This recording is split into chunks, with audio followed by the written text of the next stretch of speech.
Hi guys, this is Rob from Access. Dancing to my left is Nate Fox, the man behind infamous Second Son. Coming to PS4 very, very soon. March 21st. What's your overriding emotion now? This is the culmination of years of hard graft and the community are finally going to get their hands on the game. It is a feeling of relief. Relief. Well, you know, you work for a long time Yeah. and then it's done and you get to take a break, have a drink. And behind us, there's like a whole kind of area here where there's going to be a big party tonight. A load of community guys are going to be coming along. What's it like to kind of work with that community and work with Sony? Oh man, Sony's great. I mean, they give us a lot of rope to just try out weird things. Yeah. I mean, I think that's the best part about working at Sucker Punch is just exploring gameplay and following the fun. So I can't imagine a better publisher, really. Cool. And one of the things you mentioned in the presentation, or the tagline for the advert, enjoy your power. That seems to be like a key vibe in Infamous. You don't want people to feel a bit down about their powers like superheroes often, but you just want them to go out there and blow stuff up. Well, come on, man. I mean, it's a game about powers. Like that's what people are going to play it for, is to be in that open world and jumping across buildings. Just revel in it. Revel in the powers. And I was playing the demo quite extensively, actually, and one of the things I instantly felt was, very empowered, and how I could, especially when you get the neon powers, you can just jump over buildings. Yeah. And you were mentioning as well that you've got different powers. I know you can't reveal some of the other ones, but you've got neon for traversing really quickly. Smoke is good for combat. So they're not just kind of like different flavors of the same thing. There's like, a big tactical advantage to using a certain power at a certain time. Yeah, they kind of take on different gameplay roles. So like you said, smoke's good for close-in combat, and if you're kind of a chicken like myself, you will hang back with neon and snipe people. And the other powers you get along the way fill in different kind of play styles. Sure. On top of that, if you play as a hero, we kind of reward you for being really thoughtful and not hurting anybody. And if you're evil, we really force you to be a bigger, badder monster. And those play styles are also very different. You really haven't played the game until you've gone through twice. Sure. And that choice is like a key thing in Infamous. You were saying in the presentation how overwhelmingly at the end of Infamous 2, lots of people opted to sacrifice Cole. Yeah. What was that? What was your reaction to that? And you said it also shaped how the future of the series has gone on from there.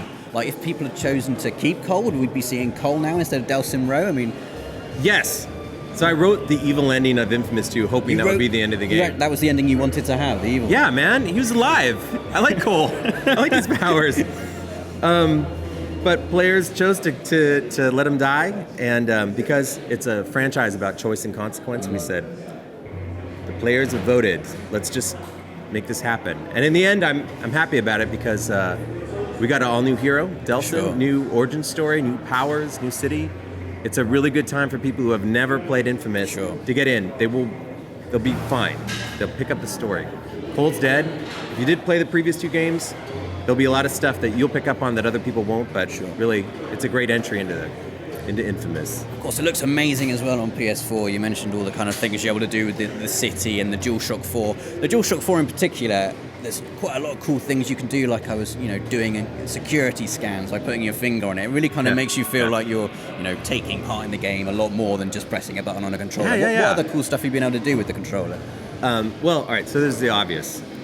As a gamer, the most important thing is that those thumbsticks and triggers are so much better, right? Yeah. So aiming and blasting feels better. The touchpad lets us do kind of like big physical acts, like ripping off a door from a cage. Sure. The player's arm kind of does that when they swipe, so you feel like you're there. But I'll tell you, the thing that I am kind of the most into is the speaker.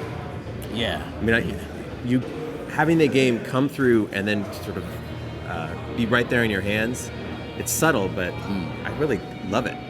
You guys have got Seattle as your open world setting, and obviously, guys, you live there, you know the city well. Yeah. What do you think makes Seattle a really good open world playground in which to just blow stuff up with superpowers? Well, Seattle is good for a couple reasons. For me, I think it's really moody.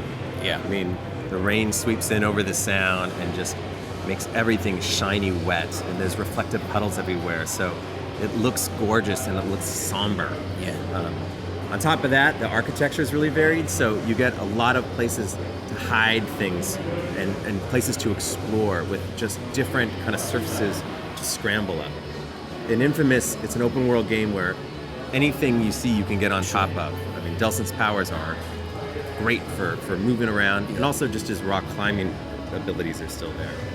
I think people are going to love just kind of finding their way through Seattle. What does this mean? Am I pushing grass aside?